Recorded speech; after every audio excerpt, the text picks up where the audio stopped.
In terms of the public feedback that we got, we undertook a number of consultation processes where we had about 25,000 views to our webpage, and we had over 23 public events and about 30,000 households contacted.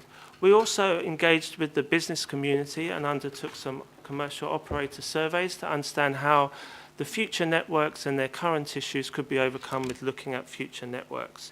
So overall, we had some very positive response from the public, but two of the key messages that came through were they wanted to see investment in transport solutions that would resolve today's issues as well as the future growth, and they wanted to see a commitment to those projects being brought forward and a strong emphasis on public transport. So that really led us to changes that we identified through making sure that we had a strong strategic public transport network with providing additional connections up to Orewa. It looked at us commencing the development of the Matakana Link Road in line with the Puhoi to Warkworth connection, so that was brought forward. And also it has led to the commencement of the New Zealand Transport Agency undertaking State Highway 16 and 22 safety improvements. So overall, through the work that we've undertaken through the consultation has really led us to actually undertaking some of those early progress.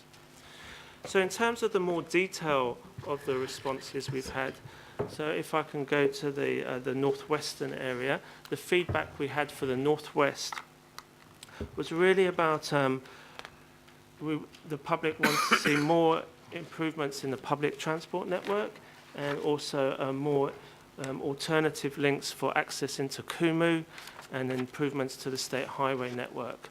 So taking that into account, we've already started progressing the transport plan to align with the Whenuapai structure plan.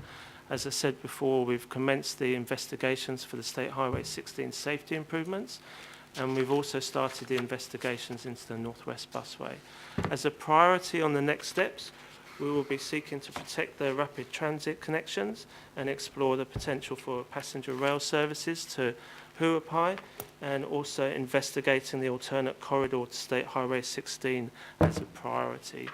And included in the State Highway 16 and 18 improvements are also investigating more detailed investigations into the Northside Drive and Squadron road ramps that would be seen as a priority along with the State Highway 16 to 18 connections. If we now look at the South Auckland area, looking at Takanini, Drury and Opaheki and Pukekohe, again, very similar feedback around wanting to see improvements to the public transport network. And there we've already progressed the improvements to the Pukekohe station upgrade, and we'll be implementing the public transport new network in October this year, along with undertaking those safety improvement investigations.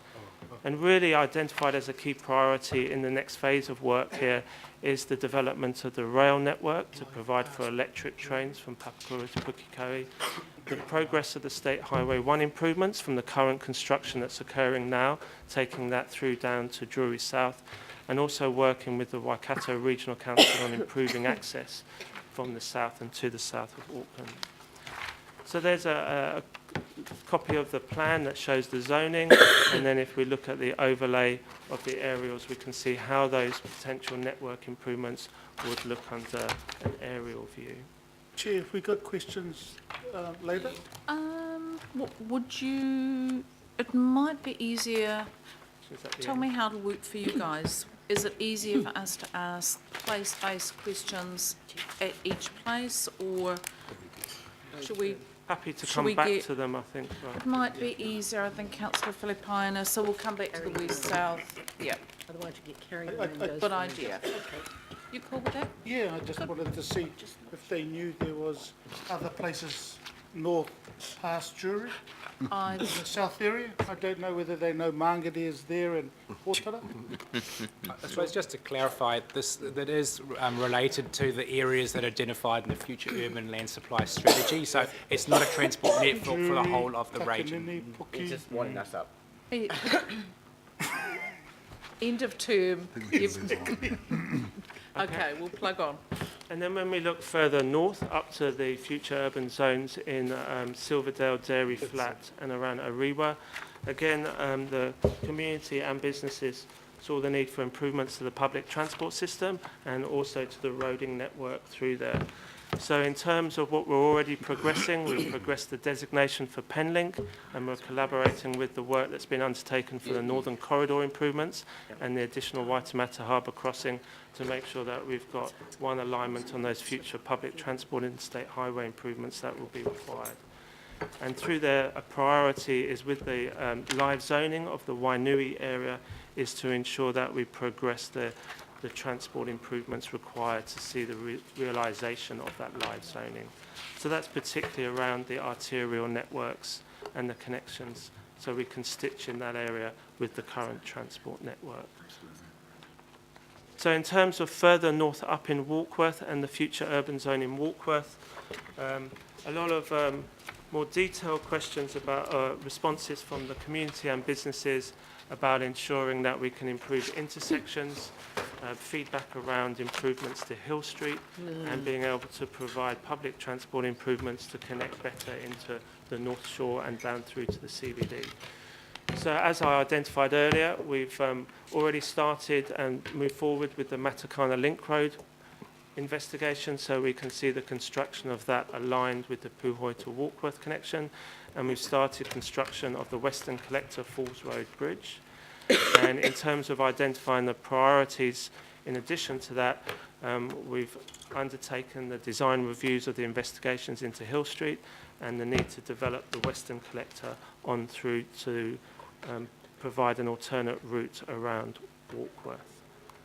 So there we can see the Western Collector being seen as that alternate route through there, and the Matakana Link Road linking across through the north there. So overall, we have progressed, as David identified, the programme business case, and now we're moving on to that phase where we're really going to do those detailed investigations to confirm the footprints and the land requirements for the preferred network, and then progress the funding streams through the next round of the Regional Land Transport Programme and the National Land Transport Programme. So for the next steps, we'll be presenting the programme business case to the boards, as I identified earlier, and identifying those priority investigations that have been identified through the ATAP progress and also the unitary plan outcomes. And while that's occurring, we'll be ensuring that we're delivering on those short-term safety and operational improvements that we've started to progress.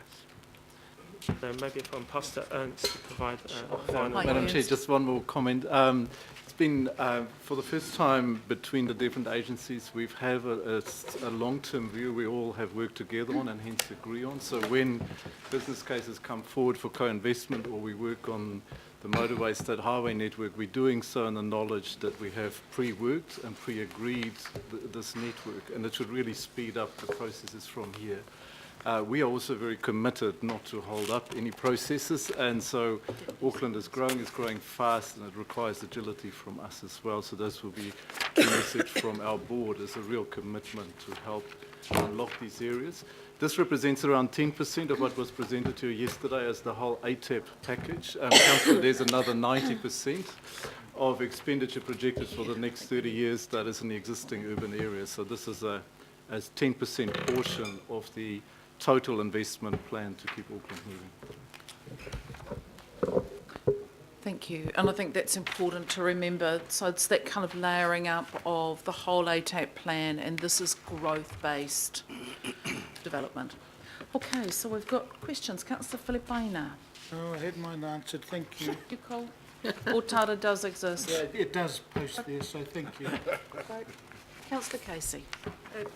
I've got two questions. My first is on the slide, it's numbered, where 5% request from business wanted rail to the airport, but there doesn't seem to be any action or investigation around that. And my question is not just what you're doing about that, but could you expand on the requested improvements to rail from the public, and did that include rail to the airport?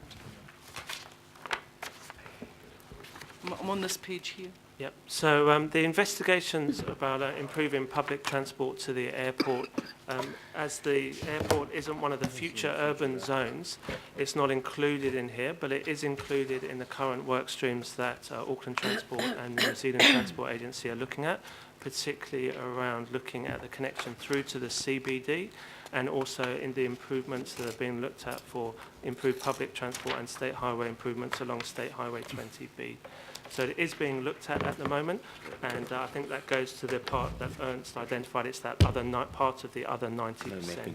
So it is part of the programme. It's not included in the Transport for Future Urban Growth work. So you're saying that heavy rail is included in the programme? In terms of public transport improvements, so that work's being looked at about what would be that future mode in terms of State Highway 20B. So that still includes heavy rail? It's being That was looked my at the question. moment about what modes is best along State Highway 20B, and in terms of the connection through to the CBD, that was part of the work that was presented to the council earlier, and the decision that AT Right. and NZTA made about looking at those mass transit options. My second question relates to safety. Safety features quite a bit in the feedback. Did any of that safety requirement look at grade separation of level crossings anywhere in the region? Yes, through you, Madam Chair. We're looking at grade separation in the south. So if you can turn to the, I'll just flick through the map on the south there. So there's some areas around Takanini where we've identified the need to provide for grade separation around Waters Road and Taka Street, and looking at closing of 2 at-grade crossings through there. So that would grade separate 4 areas through there, 4 connections that currently have safety and also congestion issues for the public transport network and the road. So that's 2 level crossing separations out of how many are there? So overall, we're looking at 4 through there, 2 to provide for crossings where the road would go above the rail, and 2 of the smaller local road connections where we need to look at closing the road at the rail there. Out of how many level crossings? Councillors, I can just add to that. So as part of ATAP is a $3 billion rail development package that addresses all the level rail crossings through Auckland, plus provides the 3rd and 4th lines between Westfield and then Papakura, and another line to Pukekohe. So ATAP, the big achievement for us at ATAP is we for the first time brought together all the costs. This is full disclosure for the first time ever. So in the ATAP package is we're addressing all the level rail crossings in Auckland. But not the money. Just how much of the 3 Just to million remember, is allocated to level crossing grade separation? so with TFUG, this is only related to new growth areas. So we could go round and round this, 90% ATAP, 10% TFUG. Sorry about all the acronyms, but this is only focused on the future, on transport that services future growth areas. So questions around the rest of the at-grade crossings and the changes around those, I think what I'm hearing from Ernst is that's an ATAP issue. So that should have been part of any discussions yesterday and with the ATAP discussions going forward. Any other questions, Councillor? No, we've got a big list here. Yeah, no, we've got a long. I'll just tell you we've got Marlene Brown, Leanne Ngamani, Councillor Penrose, Councillor Walker, Councillor Wood. Councillor Webster. And Councillor Webster. Mayor Brown. Yeah, so, Madam Chair, I've got to go off and speak at the Somme commemorations shortly. So can I just briefly want to acknowledge those that have prepared this report, the work that's going on around here, recognise that it is within the overall ambit of what we're trying to achieve in our joined uppedness around ATAP. I want to in particular draw to Ernst's attention, because I think this is important. The joining up of the political will is not going to work unless there's an absolute joined up of the officers' will. So that's NZTA, MOT and AT in particular, as our primary advisors, both on the policy side and also research in terms of what are the best outcomes. One of the key parts of informing how we should invest in transport solutions going forward and what a full integrated transport system looks like is that our officers, our advisors, the experts in the area, not only take on board best practice globally, take on board the data and information that's informing their advice, but secondly also obviously consider the views of those who are the recipients of those advice, i.e. the mums and dads and people who live in the backyards there. And so in these new developing areas, at this point, in a lot of those areas, no one's there. But those who are there are giving you some quite clear leads. The one area where, ATAP sort of both highlights where we've been and also where we need to go is the fact that we're still a bit roadsy. And we're not focused enough yet in a full integrated transport system that includes a higher proportion of public transport investment. So to Ernst and the team, just look at those 3 bits of public feedback. And you'll find the 4th, which of course is Warkworth and those communities which has very little, if no, public transport at all. Of course they're focused on roads. But the rest of them are talking about busways and rail. Now, that is for me an important lead for how that joined up advice from our departmental heads and our officers comes into the ATAP planning process and the joined up planning process of Auckland and Auckland Council going forward. And so that sort of view from the community is one that has reflected the views that have come from me no matter where I was, except Warkworth.